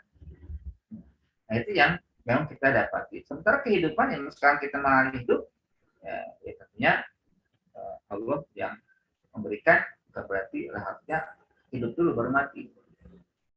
Segala sesuatu diawali dengan tidak adanya kehidupan seperti nutfah, tanah dan sebagainya. Baru setelah itu ada kehidupan. Makanya kenapa Allah mengawali dengan Allah mauta? Karena kita awalnya nggak ada. Nutfah itu apa sih? Nutfah itu apa? Kan nggak ada apa ya? Nggak bisa dikatakan akan hidup. Ya. Itu bakal calon kan? Kalau Allah yang tidak tentukan ya nggak bakal bisa. Ya. Jadi kenapa disebut dengan awalnya kematian itu kan? Lalu yang ketiga, kematian disebutkan lebih dulu agar supaya mendorong orang untuk tidak sombong dan banyak beramal karena asal usulnya adalah ketiadaan. Siapa sih kita? Kan? Kita nggak ada apa-apa tadinya. Kalau surat Al-Insan katakan ya hal ata ala insani ini mereka dalam yakun syai'an madhkura. Ya. Setelah datang ya waktu yang mengingatkan ya bahwa manusia itu lam yakun syai'an madhkura. Manusia itu nggak ada apa-apanya, nggak disebut-sebut. Mungkinkah kita pas ya, bapak ibu hamil itu kan, lalu mengatakan, oh ini si fulan ini yang nanti akan besar itu kan, yang nanti hidup ya, akan menjadi besar, nggak mungkin. Jarang orang berani mengatakan seperti itu, karena belum tentu kan, dia masih mati di situ kan, apalagi baru berusia belum sampai 120 hari kan, 4 bulan ya, belum sampai 120 hari belum ditentukan roh, masih mati ya, baru bakal aja, bakal calon yang bakal calon manusia, belum jadi manusia, baru ya benih-benih saja, masih mati di situ. Oleh itu kemudian karena ada sebagainya macamnya, setelah itu ada kehidupan. Nah, tentunya juga disebutkan bahwa kita nggak ada apa-apanya, jangan sombong, ya, jangan sombong, ya, jangan angkuh, ya, sudah itu disebut diberikan merasa dirinya badannya gede, ya, sombong dengan orang yang lemah, ya. Merasa paling kuat, sombong dengan orang yang lemah, ya. Merasa kaya, sombong dengan orang miskin, ya. Dengan jabatan merasa kaya atau merasa benar sendiri, ya. Enggak mau dengar rintihan, ya, masyarakatnya ini enggak benar, ya, sombong, ya. Padahal dia adalah mati sebelumnya tidak ada apa-apa. Ya. Dan tentunya harus beramal, ya. Beramal karena asal kita adalah ketiadaan. Lalu yang terakhir adalah kematian itu masih berupa nutfah, ini sama seperti kedua sebenarnya. Mudghah secara daging, ya, alaqah sekumpul darah, ya. Sedangkan kehidupan jika sudah tercipta, wujud manusia dan ditiupkan ruh di dalamnya. Artinya pada ada tahapan, ya. Ada nutfah, alaqah, mudghah sebenarnya gitu kan. Ini tahapan manusia. Ya, jadi arba'ina yauman nutfatan, tsumma yakunu alaqatan mithla dzalika, tsumma yakunu mudghatan mithla dzalika. Jadi Allah Subhanahu wa taala menciptakan manusia, kalau ingin jadi calon manusia, Allah berikan dari air mani selama 40 hari, ya. Kemudian sebagai alaqah, ya, bertemu kan, air mani laki dan perempuan bertemu, maka ketemulah menjadi alaqah, ya, menjadi segumpal darah, ya, dan segumpal darah terus selama 40 hari masuk yang menjadi mudghah terus sampai sempurna 120 hari, tsumma yunfakhu fihi ruh, ya, kemudian Allah utus, tsumma yursalu ilaihi malak bayat fihi ruh, kemudian diutuslah malaikat ditiupkan ya, ruh, ya, dalam jiwa tersebut, maka jadilah hidup walaupun masih ada kemungkinan, ya, ketika lahir, ya, bisa hidup atau juga bisa mati.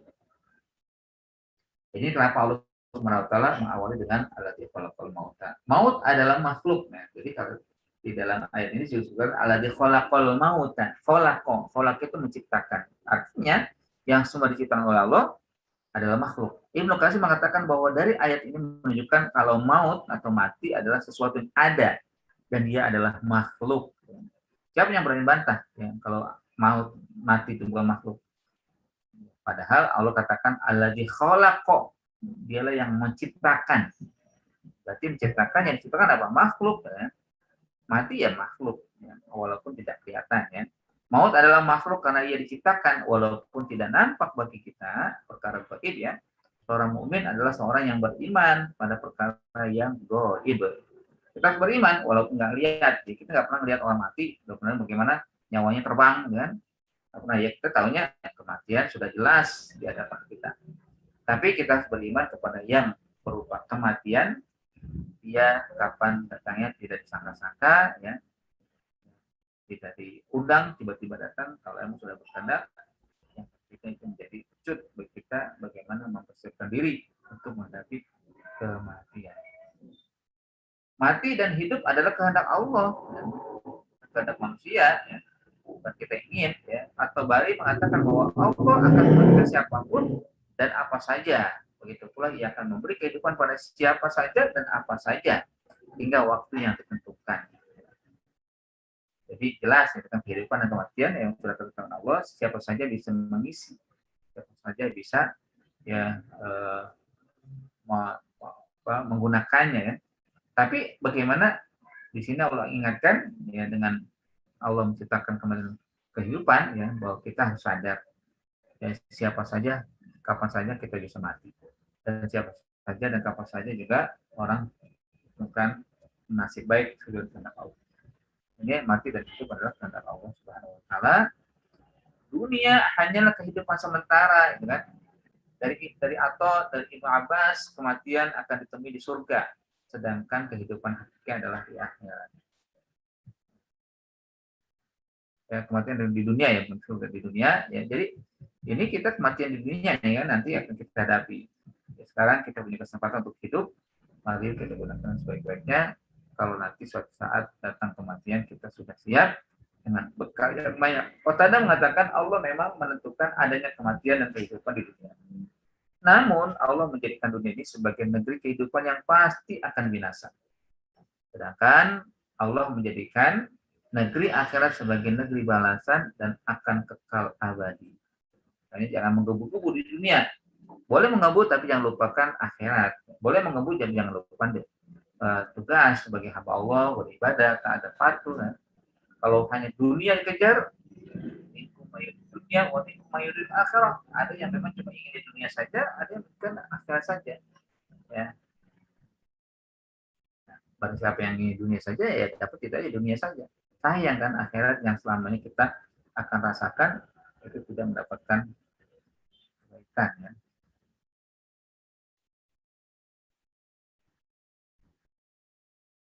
Manusia berada pada dua hal, ya. Kita tidak bisa menghindari dua hal ini. Ada namanya musayyar, ini ketetapan Allah, ya. Dijalankan oleh Allah pada jalan yang sesuai dengan ketetapan Allah. Inilah yang harus juga kita pahami, ya. Salah satu dari dua hal itu adalah musayyar. Kita kayak robot gitu kan, digerakkan oleh Allah. Kalau kita nggak digerakkan nggak akan gerak. Tapi satu lagi, ya, kita yang digerakkan itu untuk menuju kebaikan. Ya, bukan yang digerakkan itu nanti untuk membuat maksiat, bukan. Kalau dia berbuat maksiat, kalau dia berbuat jahat, berarti bukan dia digerakkan Allah, tapi dia yang keluar dari gerakan Allah, kan. Tapi dia keluar dari kehendak Allah yang sedang menuntun dia pada kebaikan. Misalkan gini kan, Allah gerakan ini kan untuk ikut kuliah, ya, walaupun dengan media Zoom. Digerakkan itu. Akhirnya mudah digerakkan untuk buka internet atau buka komputer atau laptop atau juga buka HP, kan. Ya. Lalu dimudahkan juga dengan wifi-nya atau dengan fotonya, ya. Maka lancar itu, kan. Ini gerakan Allah. Ya. Allah menggerakkan itu. Mudah semuanya didapat dengan baik-baiknya. Tapi ada yang mungkin akhirnya digerakkan Allah, dia menyimpang, ya. Wah, ngapain belajar, ya, capek, ya. Lagi pakai internet, kan, habis nanti banyak aja alasannya, kan. Dia sudah digerakkan Allah tapi dia ini nggak mau, ya udahlah gaib aja, gitu kan. Atau mungkin ya udahlah keluar aja, gitu kan, ya, mendingan leha-leha, kan. Ini hanya dia tidak mau melakukan apa yang ditetapkan oleh Allah. Musayyar Allah dijelaskan, ya, nanti akan jadi jelas. Dan di sisi lain ada juga mukhayyar. Nah, ini yang tadi mukhayyar diberi pilihan untuk menjalani hidupnya. Yang sudah dijelaskan, inna hadaina sabila imma syakira wa imma kafura. Ya. Hanya dia setelah Allah berikan dengan jalan yang tetap, yang baik untuk dilalui, tapi dia atau sebagian orang ada yang bersyukur, ada juga yang tidak bersyukur. Ada yang tetap beriman, ada yang kufur, yang tidak mau beriman. Ini mukhayyar namanya kan. Dia diberikan pilihan.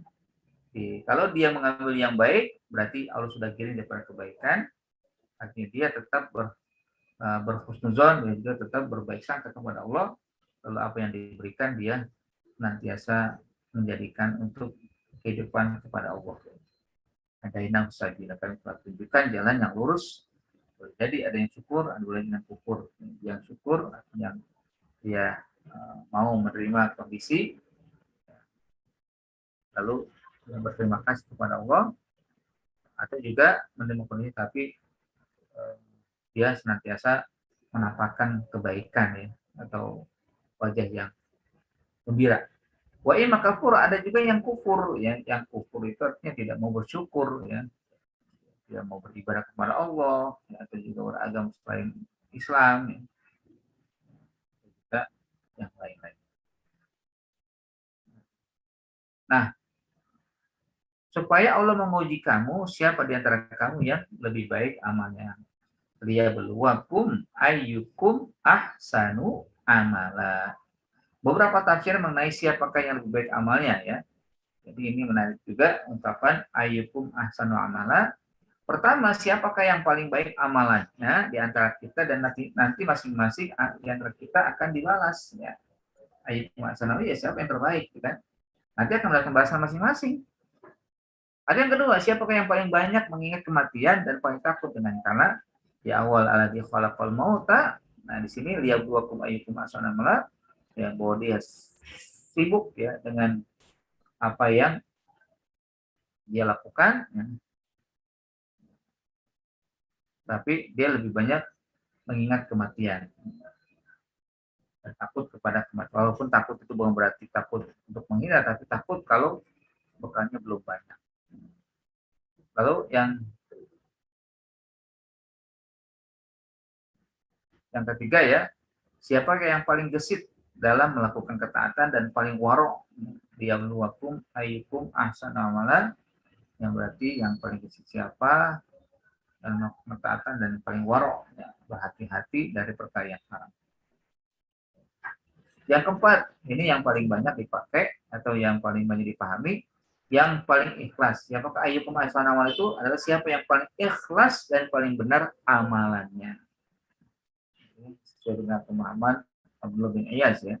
Abdullah bin Iyas mengatakan bahwa ayyukum ahsanu amal itu adalah ikhlas karena Allah dan benar sesuai syariat Nabi Muhammad SAW. Yang dimaksud ikhlas adalah amalan tersebut dikerjakan hanya karena Allah. Yang dimaksud benar dalam beramal adalah yang mana itu tidak pernah lepas ya.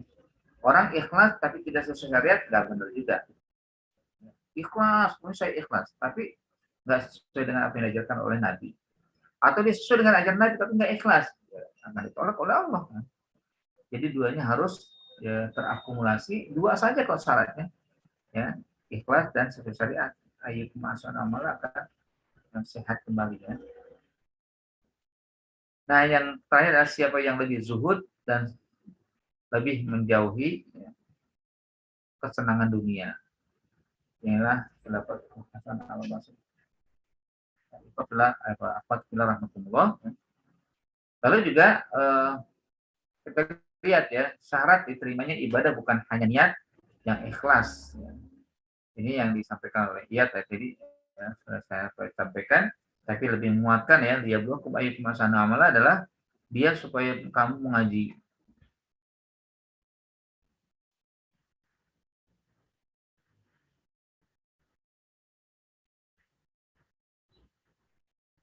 Ya, itu ya. Jadi katanya Al-Qudri bin Iyad berkata, apabila amal dilakukan dengan ikhlas namun tidak mencocoki atau tidak sesuai dengan ajaran Rasulullah SAW, maka amal tersebut tidak akan diterima. Begitu pula apabila suatu amalan dilakukan mengikuti ajaran beliau SAW, namun tidak ikhlas, amal tersebut juga tidak akan diterima. Jadi keduanya harus terpenuhi, harus dilakukan oleh orang yang akan diterima amal ibadah. Oleh karena itu syarat diterima amal ibadah adalah dua. niat yang ikhlas mengikuti petunjuk Nabi SAW. Jika salah satu syarat di atas tidak terpenuhi, maka amalan itu akan tertolak. Maka dikatakan ayyukum ahsanu amal. Tidak disebut ayyukum ahsanu amal di situ, karena nggak memenuhi dua syarat tadi. Kualitasnya tidak baik. Nah, kan tadi disebutkan dia beluwakum, ya, dia ingin mengajak para saudara kalian untuk bagaimana melihat kata al-bala itu sendiri, ya. Al-bala itu kan ya sering diartikan dengan ujian. Nah, kita lihat di sini bahwa ada 5 kata yang sama, ya. Yang satu sudah disebutkan itu bala, ya. Bala itu artinya ujian, ya. Tapi di sisi lain ada musibah. Ya. Musibah itu artinya sesuatu yang akan menimpa. Ya. Ma'asoba min musibah fil ardi, tidak akan menimpa sesuatu yang ada di bumi. Wa fi anfusikum ila kitabim raha, dan dari kalian kecuali sudah tertera, ya.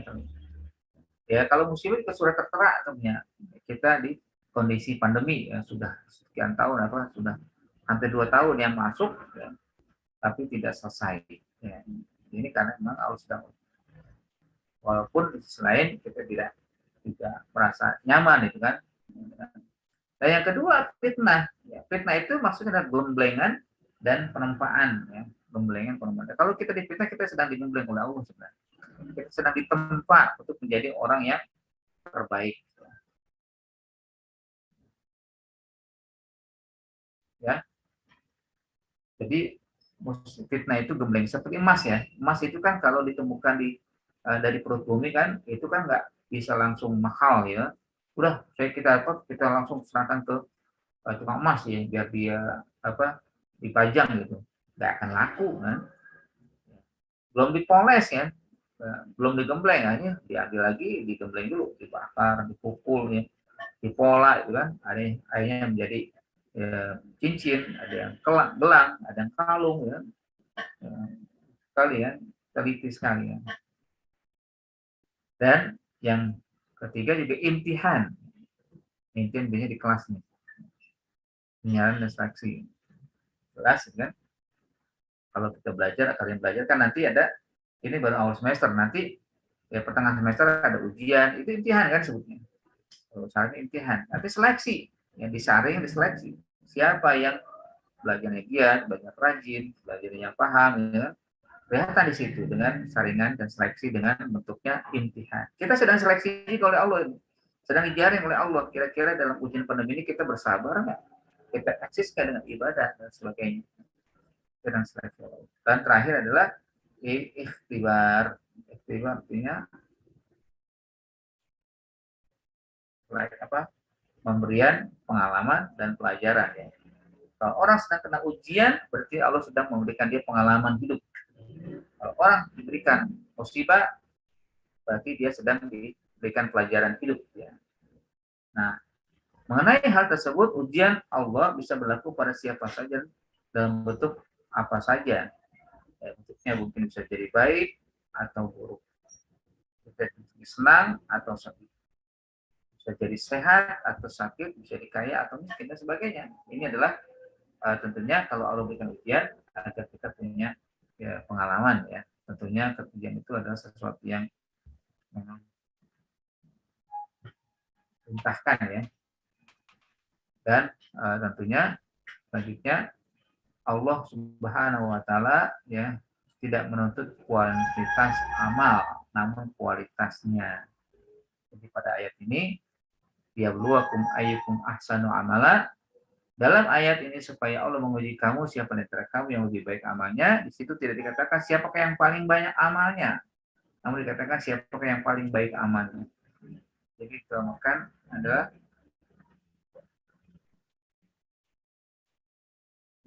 adalah siapakah yang paling baik amalnya, ya, kualitasnya, ya. Sehingga dituntut untuk beramal, ya, adalah kualitasnya, ikhlas dan sesuai syariat Nabi SAW, bukan kuantitasnya. Kalau kualitas sudah bagus, silakan ditambah kuantitasnya. Tapi kalau masih dia, ya, mungkin bolong-bolong atau apa, ya, maka tentunya dia harus, ya, nantiasa ngaca diri, ya, tingkatkan kualitas, ya. Dan terakhir dikatakan oleh Allah wa huwa al-aziz al-azizul ghafur. Tidak dapat menghalangi kehendak Allah, namun Dia Maha Pengampun. Ya. Dalam penutupan ayat kedua dari surat Al-Mulk ini menyebutkan wa huwal azizul ghafur, Allah Maha Perkasa dan Pengampun. Di dalam terkandung makna tarhib. Ya. Tarhib itu ancaman. Targhib motivasi. Ya. Ancaman itu aziz. Aziz itu ancaman. Allah Maha Perkasa dan macam-macam dengan Allah ya. Tapi sisi lain Allah Ghafur, motivasi bahwa meskipun kalian salah, tetap Allah Maha Pengampun. Di sini Allah ingin disampaikan, di sini Allah melakukan segala sesuatu yang Dia inginkan dan tidak ada satupun yang bisa menghalangi. Ya, itu kerpasa Allah ya. Allah akan menyiksa hambanya yang jika mereka berduka, ya, mereka durhaka, tidak taat padanya, dan tidak ada satupun yang bisa menghalangi Allah. Ya. Jadi Allah akan menyiksa hambanya jika mereka durhaka, dan Allah pun tidak ada yang bisa menghalangi Allah. Lalu yang terakhir, namun Allah Maha Penerima Taubat jika hamba yang terjerumus ya. Dan namun Allah Maha Penerima Taubat jika hamba yang terjerumus dalam maksiat dan dosa bertaubat ya, dan dosa bertaubat dengan kesungguhan padanya, Allah akan ampuni setiap dosa walaupun itu setinggi langit, dan Dia pun akan menutup setiap aib kejelekan walaupun aib itu seperti dunia. Ya. Ini adalah memang penutupan yang sangat indah. Jadi Allah Maha Perkasa, wahai raja jangan main-main, akulah perkasa ya. Wahai orang maksiat akulah perkasa, wahai orang dolim akulah perkasa ya. Tapi sisi lain bahwa kalian harus ya, jadikan Allah tempat pengampun ya. Kepada Allah atas hal-hal yang mungkin ya dilakukan dan Allah tidak berkenan. Ujung ayat ini kita ambil hikmahnya. Pertama, Allah Maha Suci dan setiap hamba hendaknya senantiasa mensucikan Allah kapan saja dan di mana saja ya. Jadi ya, kerajaan Allah sangat luas. Semua makhluk ada pada genggaman Allah karena bagi Dia ya, bagi Allah ya, karena Allah Raja, penguasa dan semua makhluknya ya. Yang kedua adalah semua makhluk ada pada genggaman Allah karena Allah Raja, penguasa dan semua makhluk, sehingga semua makhluk harus tunduk dan patuh atas seluruh kehendak Allah. Ya. Yang ketiga, mati dan hidup adalah ketentuan Allah. Semuanya bergantung pada kehendak Allah Subhanahu wa Ta'ala. Yang keempat, mati dan hidup bukan untuk disia-siakan, namun untuk dijadikan peluang untuk bekerja dan beramal yang berkualitas. Ya. Lalu yang terakhir adalah manusia akan mendapatkan ganjaran dari seluruh amalnya jika memenuhi dua syarat, ikhlas dan mengikut syariat. Pola bisawab itu saja mungkin ya dapat yang kita ambil pelajaran dari ayat 1 sampai 2. Ya. Aku lupa ada. Assalamualaikum warahmatullahi wabarakatuh. Waalaikumsalam warahmatullahi wabarakatuh. Akhiri, ada yang ingin bertanya atau ingin menambah? Ya, tafadholi. Ya. Iya, Ana dengan Mas Ayu Oktaria, Ustaz. Ya. Mau tanya, Ustaz katakan bahwa kalau maut atau mati itu adalah makhluk. Nah, makhluk di sini maksudnya makhluk yang dia termasuk dalam makhluk yang bergerak, yang hidup seperti manusia, atau makhluk yang mati seperti pohon. Terus berikutnya, apakah hidup, hayati atau hidup ini itu termasuk juga makhluk, Ustaz? Itu yang pertama ya, Ustaz. Terus yang kedua, kapan waktu yang sesuai, yang sunahnya ya, untuk kita membaca surat ini? Kalau Ana biasanya habis maghrib, Ustaz. Terus kemudian, apa manfaat dibalik dari kita memang disunahkan untuk membaca Al-Muluk ini? Syukran, Ustaz. Baik, terima kasih. Yang pertama tentang al-ladzi khalaqal mauta wal hayat. Allah menciptakan kematian dan kehidupan ya, makhluk ya. Artinya memang itu pasti makhluk. Nah, makhluk yang seperti apa ya? Ya makhluk yang gaib ya. Makhluk yang gaib yang dia seperti malaikat ya, yang dia seperti jin ya, yang tidak ketahuan, kita tidak lihat. Ya. Nah, kita percaya bahwa itu ada. Ya. Itulah hamba manusia ya yang beriman ya, percaya tentang makhluk yang memang Allah Subhanahu Wa Taala ciptakan. Ya. Sama juga dengan kehidupan. Ya, kita nggak bisa ngelihat seperti angin. Kita tahu juga angin, mau bukan angin. Ya, ada mengatakan ada kita rasakan itu sayup-sayup, betul memang apa itu angin. Ya. Kita nggak ngelihat juga, makhluk juga angin. Ya. Itulah kehidupan juga. Yang kedua, kapan baca Al-Muluk? Silakan kapan saja, yang enak saja kapan. Dari itu kan waktunya. Ya. Kalau saya menjelang tidur, ya. Gitu kan. Hanya silakan yang mau baca habis subuh, yang mau baca habis zuhur, yang mau baca habis isya, habis maghrib, silakan. Yang enaknya aja. Ya, karena Nabi tidak menentukan kapan. Yang penting tiap hari baca. Ya. Karena akan bermanfaat, ya, dia akan mendapatkan keselamatan, ya, akan diselamatkan dari azab kubur, akan diselamatkan dari azab neraka, insya Allah ya. Tapi alangkah baiknya juga baca yang lain, jangan Al-Muluk saja kan. Ya. Baca mungkin ya Al-Baqarah, Al-Imran sampai kalau bisa khatam ya, tiap bulan khatam sekali. Nah yang ketiga apa tadi saya lupa ya. Tadi yang ketiga pertanyaan tadi. Yang ketiga, membaca surat Al-Muluk ini, karena kan tadi yang juga untuk terhindar dari azab kubur segala macam. Tapi kan kalau dilihat dari penjelasan isinya tadi kan lebih kepada tauhid ya Ustadz. Kalau yang ya, tangkap sih. betul. Nah gitu ya, artinya dia akan selamat karena mempercayai dan mengerti isi kandungan. Artinya dia kuat imannya kan. Jadi dengan kuat iman itu kan landasan utama. Orang akan selamat dari azab neraka karena beriman kepada Allah. Karena isinya kandungan itu dikuatkan, ya, menguatkan keimanan kita. Itulah akhirnya ketika kita memahami surat Al-Muluk, isinya tentang keimanan, kita kuat iman, kita kokoh iman, salah satu bahkan menjadi pondasi kita akan selamat. Menyelamatkan kita. Ya. Orang punya amal tapi tidak beriman, kira-kira selamat gak dari neraka? Enggak, ya kan? Orang kafir, ya. Orang kafir banyak kan yang baik-baik kan? Kira-kira dia akan selamat enggak? Enggak. Tapi orang beriman, maaf ya, mungkin ada orang beriman, dia imannya kuat, tapi sayang amalnya enggak baik, akan selamat gak dari neraka? Bisa selamat, ya walaupun nanti ya Masuk neraka dulu ya. Ya gitu, cuci dulu kan itu, ya gitu.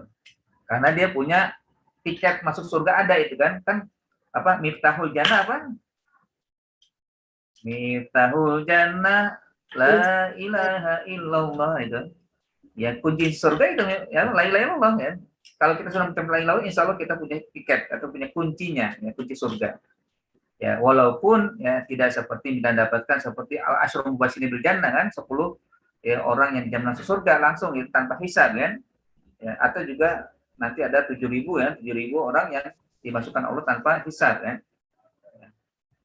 Mungkin kita sudah nggak kedapatan ya, tapi tetap kita mohon kepada Allah, ya Allah masukkanlah aku masuk surga seperti yang kau berikan kepada yang telah ditetapkan oleh Rasul kan ya. Ya kan kita bermohon ya Allah Maha Kuasa, yang penting kita berjuang dengan ya menguatkan iman ya dengan tabarok ya surat Al-Mulk kita baca, kita pahami. Baik, itu saja mungkin yang jawaban dari saya. Ada yang lain mungkin? Oh iya. Waalaikumsalam. Ya, Bu Doli. Iya, Ustaz. Kalau tadi Ustaz kan bilang antara susunan Al-Quran yang sekarang dengan turunnya Al-Quran itu kan beda ya. Ya. Pembentukan atau kurikulum pembentukan Muslim yang sebenarnya itu lebih apa nyambung kalau berdasarkan turunnya ayat gitu. Turunnya surat. Jadi pertama kan ada Iqra dulu, terusnya apa gitu. Jadi silabus kurikulum pembentukan Muslim itu sebenarnya sesuai dengan turunnya ayat gitu Ustaz. Betul. Gitu. Iya. Memang betul kalau turun ayat silabusnya betul karena memang yang diinginkan oleh Allah pada Rasul pertama kali pembentukan akidah kan, penguatan akidah atau juga penyelamatan akidah kan. Ya, kalau kurikulumnya betul ya, kurikulumnya sesuai ya. Kalau dengan apa dari turunnya ayat kan. Ya Iqra, terus Mudasir, Muzammil itu kan semua makiyah itu membutuhkan itu di masa makiyah kan. Ya, tapi kenapa kok urutannya itu akhirnya kok tidak ada? Ya sebenarnya ada, tapi tidak seperti yang di makiyah ya kan. Tapi kan kita tidak bertanya itu. Yang penting ini adalah kehendak Allah, yang diinginkan Allah ya. Allah yang menetapkan ini ya. Ya Allah ya la yusalu amma yaf'al wa hum yusalun. Allah tidak bisa ditanya kenapa Allah berbuat itu kan. Ya hanya kita ikut aja ya. Nanti bagaimana kita juga menyesuaikan aja sebenarnya, menyesuaikan apa yang dikehendaki Allah Subhanahu wa taala ya. Kan kalau untuk pembentukan itu tidak perlu runutan pelajaran ya, kita penentukan runutan kenapa kok Al-Fatihah lalu Al-Baqarah terus pembentukan akidah gimana kok nggak bisa ya gitu kan. Ya sebenarnya bisa juga ya karena setiap ayat itu bagian daripada pembentukan juga kan. Ya dan surat Al-Fatihah itu pembentukan akidah juga. Ya kan Al-Fatihah surat pertama akidah. Yang kedua juga surat Al-Baqarah ayat pertama tentang akidah ya. Alladzina yu'minuna bil ghaibi wa yuqimuna sholata. Akidah juga kan. Ya, atau juga Allah jelaskan orang kafir yang akan sengsara ya, yang tidak percaya dengan Allah ya, yang menyimpang dari akidah. Artinya kita diselamatkan juga itu. Ya, tetap semuanya terkait dengan kurikulum juga sebenarnya gitu. Ya memang. Ya, lagi Ustaz ini kata-katamu jadi mengingatkan saya pada surat Al-Fatihah tadi Ustaz menyinggung surat Al-Fatihah itu ada Malik Yaumiddin, ada yang membaca ma dengan panjang, ada yang membaca dengan ma dengan pendek dan itu dibolehkan. Tapi ketika di surat An-Nas itu hanya satu yaitu pendek, Malikin Nas harus pendek nggak boleh panjang. Apa bedanya itu Ustaz? Ya. Jadi memang kalau Malik Yaumiddin Allah pemilik ya atau raja kan. Kalau itu kan adin ya. Adin itu apa? Hari pembalasan. Ya kan? Hari pembalasan ya memang Allah menguasai dan Allah juga memiliki. Kan? Jadi Allah memiliki, Allah yang menguasai, Allah yang akan memberikan balasan kepada siapa saja dari makhluknya. Malik Yaumiddin, maka wajar kalau dibolehkan baca salah satu dari dua, kan? Malik Yaumiddin atau Malik Yaumiddin. Tapi kalau An-Nas, Malikin Nas saja, kan? Pendek. Allah pemilik, ya. Allah yang memiliki, ya manusia, ya. Bukan Malikin Nas, ya. Bukan raja manusia, walaupun memang Allah tetap raja manusia ya, tapi itu nggak disebutkan ya, sekedar satu saja, cuma satu yang dibolehkan. Artinya memang Allah yang hanya ingin mensyiratkan kepada kita bahwa Allah pemilik manusia, Allah yang menciptakan, Allah yang juga yang mengatur manusia, tidak ada urusannya dengan yang lain ya. Itu saya mungkin ya. Maaf Ustaz, kalau pada surat Al-Fatihah itu apa beda ma yang panjang dengan ma yang pendek Ustaz? Ya, beda itu kalau Malik Yaumiddin, Malik itu yang raja, kalau Malik pemilik. Ya. Beda makna ya. Walaupun yang ngaranya satu juga, raja itu pemilik ya raja gitu kan. Ya. Tapi ada juga kan, ada raja tapi tidak bisa memiliki. Ada orang memiliki tapi bukan raja. Nah, itu kan. Nah, ini juga bisa kita katakan kalau Allah dua-duanya dapat ya. Allah pemilik tapi raja atau raja tapi pemilik. Tapi kalau manusia enggak. Kalau kita kan memiliki sesuatu tapi kan raja kan gitu. Ada juga orang yang raja tapi tidak memiliki. Ada juga. Nah, ini agar dibedakan bahwa ada kalau yang baca Malik Yaumiddin raja ya. Itu berarti manusia tidak seperti itu. Ya, tidak ada manusia memiliki raja hari pembalasan, gitu kan? Akhirnya putus di situ kan. Nah, kedua, kalau dibaca Malik Yaumiddin, ya, bahwa mungkin manusia memiliki hari pembalasan, tapi dia tidak bisa menjadi raja. Ya. Nah, Allah Subhanahu Wa Taala menjelaskan dua-duanya. Allah itu Malik, ada juga Allah Malik. Ya. Masya Allah, keren banget Ustaz, Masya Allah. Terima kasih. Afan, sedangkan pada surat An-Nas hanya diperbolehkan pendek saja. Iya. Kenapa nggak boleh yang Ustaz Maya? Ya, kayak gitu. Jadi nggak ada yang mengatakan perbedaan terkait dengan bacaan yang di An-Nas ya. Jadi satu saja, Malikin Nas ya. Jadi bahwa Allah pemilik manusia. Allah yang menguasai kan, menguasai kehidupan manusia. Artinya kan pemilik menguasai kan. Ya. Jadi Allah nggak cukup nggak mengatakan raja. Ya. Kalau raja berarti kan dia merasa manusia itu dia punya raja, ya kan?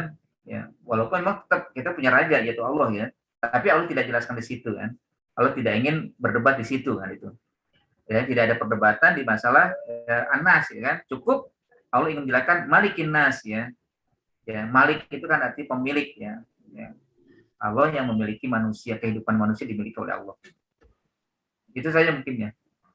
Oh, baik Ustaz. Saya jadi begini mikirnya Ustaz. Apakah kalau di yaumul akhir nanti memang pemiliknya yaumil akhir dan rajanya pada saat itu hanya manusia saja gitu. Sedangkan pada surat An-Nas itu ketika manusia masih ada di atas bumi belum ditegakkan atau belum yaumuddin, maka banyak sekali raja-raja yang berkuasa atas manusia gitu. Iya, bisa saja ya. Ya, bisa diatur, bukan diatur ya. Artinya memang bisa mengarah ke situ kan. Pemahamannya ya, mengarah seperti itu yang memang ya manusia hanya di dunia yang adanya. Ya, kalau yang di surat Al-Fatihah itu kan dunia akhirat, kan. Ya.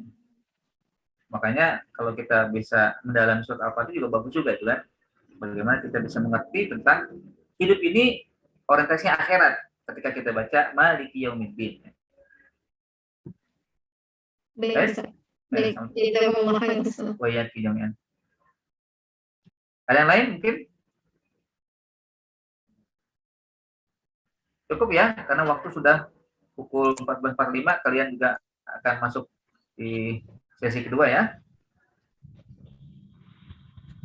Baik, alhamdulillah ya, sudah kita bahas bagian pertama, mudah-mudahan bisa menguatkan iman kita, tauhid kita kepada Allah ya, bahwa kita memang ada di genggaman Allah dan kita harus senantiasa meningkatkan amal, kualitas bukan kuantitas saja.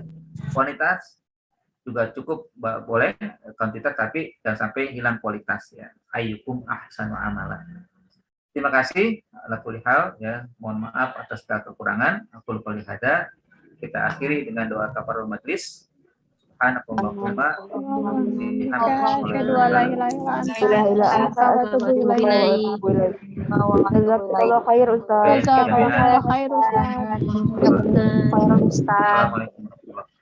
Waalaikumsalam warahmatullahi wabarakatuh.